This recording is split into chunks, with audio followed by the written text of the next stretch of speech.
8 de agosto. Tema 13. São Domingos. Presbítero. Memória. Pontos a meditar. 1. Necessidade da sã doutrina. Ajuda da Virgem. 2. O Rosário. Arma poderosa. 3. A consideração dos mistérios do Santo Rosário. São Domingos de Gusmão nasceu em Caleruega, por volta do ano 1170. Combateu a heresia albigense com a sua pregação e a sua vida exemplar. Fundou a Ordem dos Pregadores Dominicanos e estendeu a devoção do Santo Rosário. Morreu em Bolonha no dia 6 de agosto de 1221. Pelo sinal da Santa Cruz, livrai-nos Deus, nosso Senhor, dos nossos inimigos. Em nome do Pai, do Filho e do Espírito Santo. Amém. Meu Senhor e meu Deus, creio firmemente que estás aqui, que me vês, que me ouves. Adoro-te com profunda reverência. Peço-te perdão dos meus pecados e graça para fazer com fruto este tempo de oração. Minha Mãe Imaculada, São José, meu Pai, Senhor, meu anjo da guarda, intercedei por mim.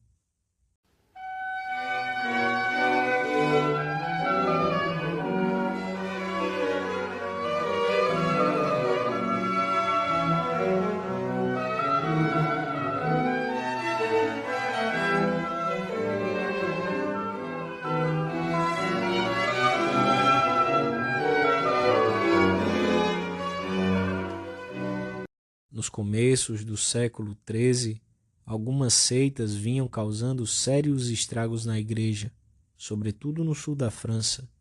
Durante uma viagem realizada por essa região, acompanhando seu bispo, São Domingos pôde comprovar pessoalmente os danos que essas novas doutrinas originavam entre o povo de Deus, carente de formação, como em tantas épocas. O santo compreendeu então a necessidade de ensinar as verdades da fé com clareza e simplicidade, e com grande zelo e amor pelas almas. Entregou-se totalmente a essa tarefa. Pouco tempo depois, decidiu fundar uma nova ordem religiosa, cuja finalidade seria a difusão e a defesa da doutrina cristã em qualquer parte da cristandade. Assim, surgiu a Ordem dos Pregadores, que teria como um dos seus pilares fundamentais o estudo da verdade. Desde então, em qualquer atividade apostólica a serviço da Igreja, podem encontrar-se dominicanos ocupados em levar a verdade às inteligências dos seus irmãos, os homens, atuando com o carisma peculiar, que é o mesmo do seu fundador, iluminar as consciências com a luz da Palavra de Deus. A tarefa de ensinar a todos o conteúdo da fé não foi somente uma necessidade do passado. Nas atuais circunstâncias, é uma missão de toda a Igreja que se torna talvez mais urgente do que em épocas pretéritas. O Papa João Paulo II tem chamado a atenção para essa situação de ignorância generalizada das verdades mais elementares e para a proliferação de muitos erros doutrinais cujas consequências não têm tardado em fazer-se notar nas almas. A falta de amor e de piedade para com a Sagrada Eucaristia, o esquecimento da confissão, sacramento imprescindível para obter o perdão de Deus e formar a consciência, o desconhecimento do fim transcendente para o qual fomos chamados, o confinamento da fé no âmbito da vida privada, sem que tenha manifestações públicas, o menosprezo pelo casamento, a introdução da legislação permissiva do aborto, que representa o triunfo do princípio do bem-estar material e do egoísmo sobre o valor sagrado da vida humana, a diminuição da natalidade e a senilidade demográfica, que constituem um verdadeiro suicídio demográfico de muitos países e são um grave sintoma do empobrecimento espiritual da humanidade. Não é difícil perceber como muitas pessoas perderam o sentido da amizade com Deus, do pecado, da vida eterna, do significado cristão da dor. Ao mesmo tempo, pode-se verificar até que ponto o mundo se torna menos humano à medida que deixa de ser cristão.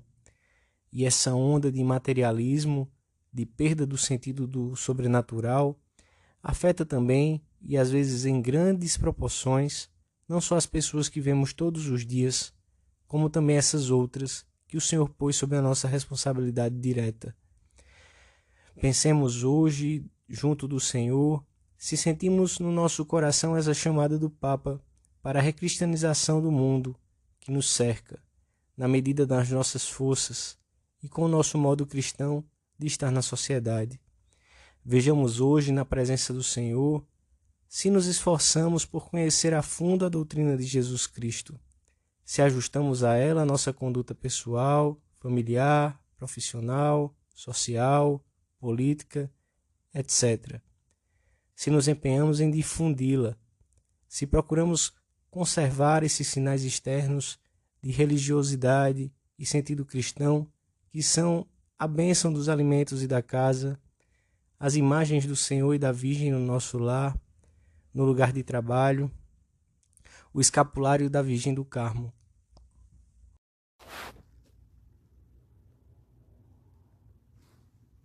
Dois.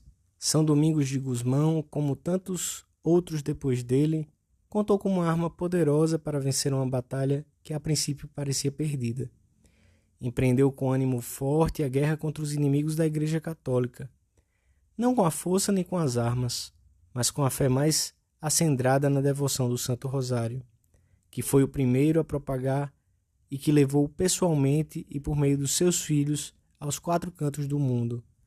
Com razão, pois, ordenou Domingos aos seus filhos que, ao pregarem a palavra de Deus ao povo, se entretivessem com frequência e com carinho em inculcar nas almas dos ouvintes essa maneira de orar, de cuja utilidade tinha muita experiência. Sabia bem que Maria, por um lado, tem tanta autoridade diante do seu Filho Divino que as graças conferidas aos homens são sempre providas por ela, como administradora e dispensadora. Por outro, ela é naturalmente tão benigna e clemente que, tendo-se acostumado a socorrer espontaneamente os necessitados, não pode de maneira nenhuma recusar ajuda aos que lhe pedem. Assim, pois, a Igreja, principalmente através do Rosário, sempre encontrou nela a Mãe da Graça e a Mãe da Misericórdia, como costuma saudá-la. Por isso, os romanos pontífices nunca deixaram passar até hoje ocasião alguma de enaltecer com os maiores louvores o Rosário Mariano e de enriquecê-lo com indulgências apostólicas. Por instinto filial e por essa recomendação expressa dos papas, os cristãos têm recorrido à recitação do terço tanto nas circunstâncias normais da sua vida como nas situações mais difíceis, calamidades públicas, guerras, heresias, problemas familiares importantes, e como meio excelente de ação de graças. Os conselhos dos últimos papas têm sido constantes, principalmente no que se refere ao terço em família. O Concílio Vaticano II chamava a atenção de todos os fiéis cristãos para que deem grande valor às práticas e aos exercícios de piedade recomendados pelo magistério no curso dos séculos. E Paulo VI interpretava autenticamente estas palavras como referidas ao Santo Rosário.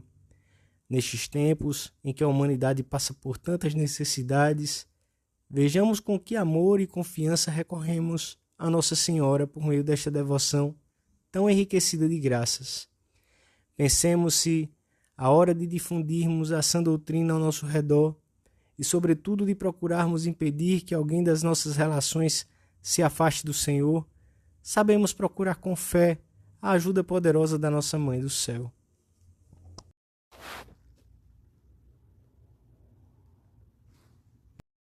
3. Se procurarmos rezar todos os dias com amor o terço, atrairemos, como São Domingos, muitas graças para nós e para as pessoas que queremos levar ao Senhor.